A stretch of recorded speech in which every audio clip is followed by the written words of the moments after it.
I will start by getting an idea of the room. So raise your hand if you're currently active for the animals. Okay, good to see a lot of you. So my talk is primarily for those of you who didn't raise your hand, as well as those who are listening beyond this event. So hopefully it will also add a bit of fuel to the fire burning in each and every one of you. So I will put up a few numbers on the screen. So first number we already covered in my original talk.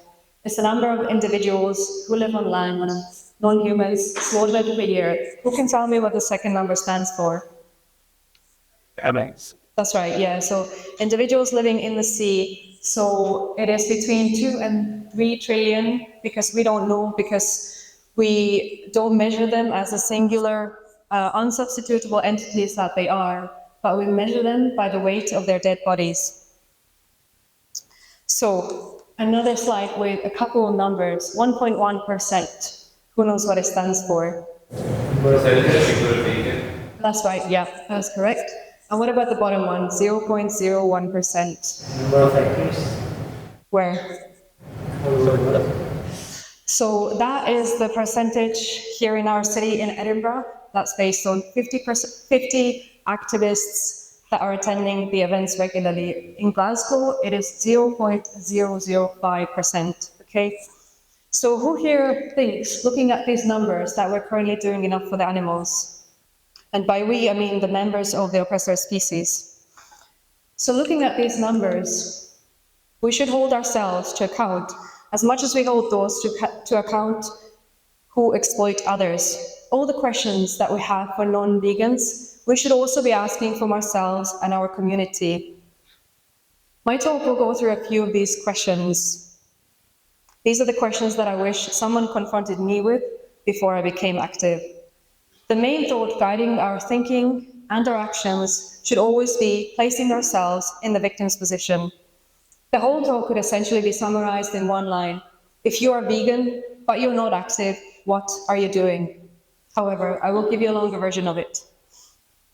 Veganism means the rejection of animal exploitation by humans. If you are a non-active vegan, you're abstaining from being violent yourself. Abstaining from violence is of course better than participating in violence, but ask yourself this: would that be enough or acceptable if you were in the victim's position?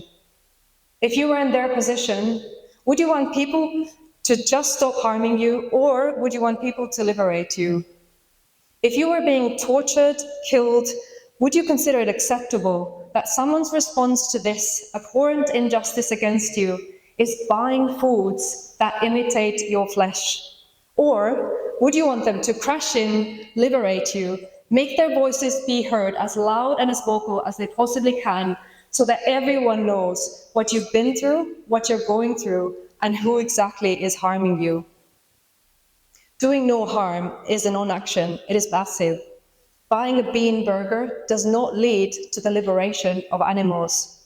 It only means you personally refraining from causing harm. Non-action is not enough for the victims. Veganism means rejection of animal exploitation. Rejection is a call to action. Ask yourself, can liberation truly happen through consumption and buying products? Or does liberation happen through a radical mind shift that inspires relentless, non-stop, committed action? I will ask you to think about something every vegan has thought about. Imagine a mother who's just given birth. In the first 24 hours, someone comes in and steals her baby. There's nothing she can do about it. The fear, the stress. She's enslaved, she's kept in her confinement. The excruciating agony she's going through year after year, simultaneously being worked to death.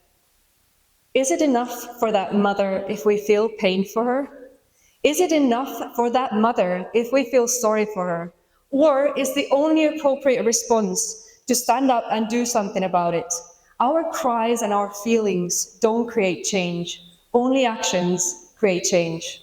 So don't be sorry, do something. If you were in their position, would you think that humans are doing enough for you? Or would you plead with them to step up? Thinking that we're doing enough leads to complacency, and complacency leads to non-action.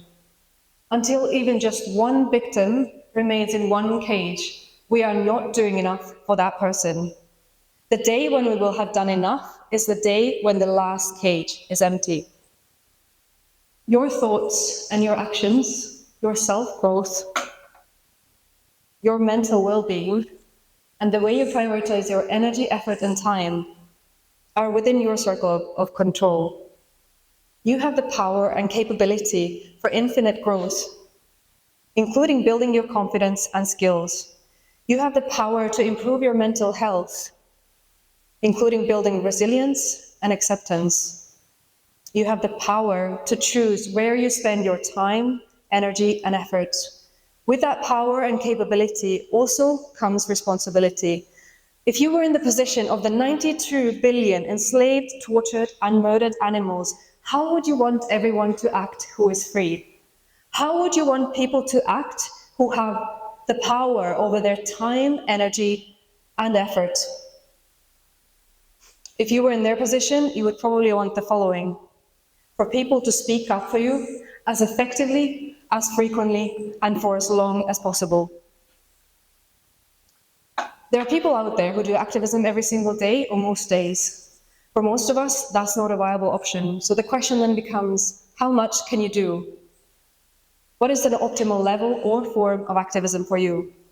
It's no use for the animals if you speak up every day for a week and then not at all for the rest of the year. So it is your responsibility to figure out how to maximize the efficiency, frequency, and duration of your activism.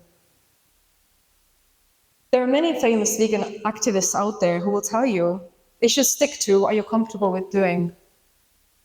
It's absolutely true that you should start where you are, use what you have, and do what you can. However, there is no one out there who is not infinitely capable. Everyone is capable of growth, learning, and getting better and more effective for the animals. So don't let anyone tell you to stay where you're at, to only do what you're comfortable with. We grow not by staying in our comfort zone, but by pushing our limits. Setting higher goals and challenging yourself is a way to grow in strength and in power. So test your limits. Find the right support. Practice self-love. Join workshops. Learn from influencers. Be inspired by colleagues. Do whatever is needed for you to do to speak up as effectively, as frequently, and for as long as possible. Because the victims don't have anyone but you. According to one study, about 70% of vegans would become more active if they had a community to do it with. So look around you and take advantage of what you have here. We have built the strongest and tightest vegan activist community in Scotland.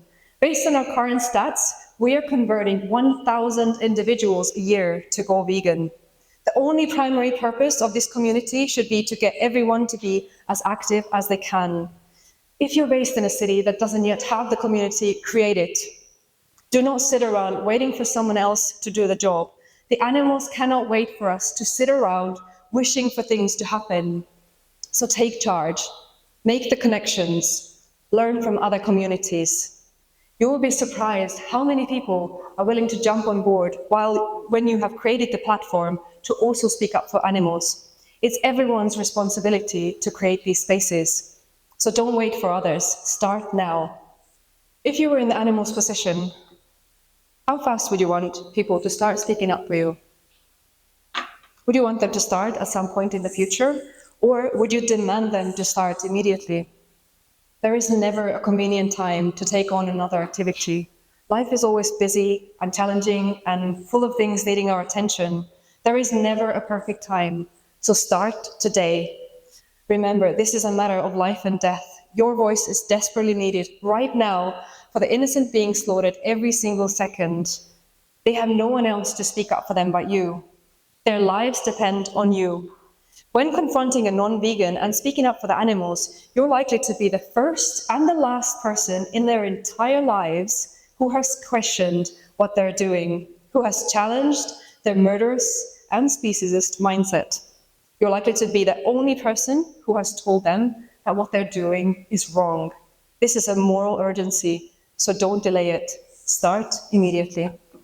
The most important question that we can ask ourselves is the why. It is really important that you're clear on the why you would be doing this. No one is immune to becoming complacent, dissociated, and indifferent about their suffering, which leads to not doing enough for them. You really need to be clear on your reasons for your action so that when things get challenging and obstacles arise, you would not be diverted from your course of action. It is your responsibility to prepare yourself for difficulties and figure out ways to remind yourself of the plight of the others so that complacency could be kept at bay.